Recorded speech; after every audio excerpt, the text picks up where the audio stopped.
Robson রবিনিও যেটা করতে চেয়েছিলেন সেটা করতে পারেননি। আরো একবার বল নিয়ে এডওয়ার্ড মুরিও, মাহাদি এখনো মাহাদির কাছে, নিজেই শটটা করবেন, মাহাদির শট, মাহাদির গোল।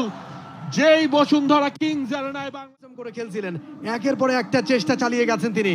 দেখুন মাহাদির আরো একবার সেই গোলটা, দারুণ ভাবে জায়গা তৈরি করে, একটা স্পেস তৈরি করে দারুণ ভাবে গোলটাকে পাঠিয়েছেন পোস্টে, এবং একের সমতা এই মুহূর্তে ফিরেছে পুলিশ এফসি। এত স্পেস কি করে পান মাহাদি বসুন্ধরা কিংস এর রক্ষণের সামনে, সেটাই হয়তো বা ডিফেন্ডারদের সেই প্রশ্নটাই করবেন Oscar Bruzon. Right footed shot, shot M S Bablu তিনি পাবেন না। এবার কিন্তু এডওয়ার্ড মুরিও, তিনি ঢুকে পড়েছেন, মুরিও শট, বসুন্ধরা কিংস অ্যারেনায় দ্বিতীয় গোল বাংলাদেশ পুলিশের।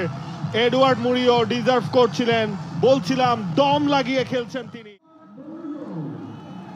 মুরিও দেখুন অ্যাঙ্গেলটা ক্রিয়েট করেছিলেন আনিসুর রহমান জিকো, তাকে ক্লোজ ডাউন করার জন্য খানিকটা সামলেও আসলেন, কারণ বিশ্বনাথকে ছাড়িয়ে গিয়েছিলেন মুরিও। মাহাদি সেই গোলটা দিয়েছিলেন, সেকেন্ড গোলটা এডওয়ার্ড মুরিও নিজেই করলেন। এডওয়ার্ড মুরিও একের পর এক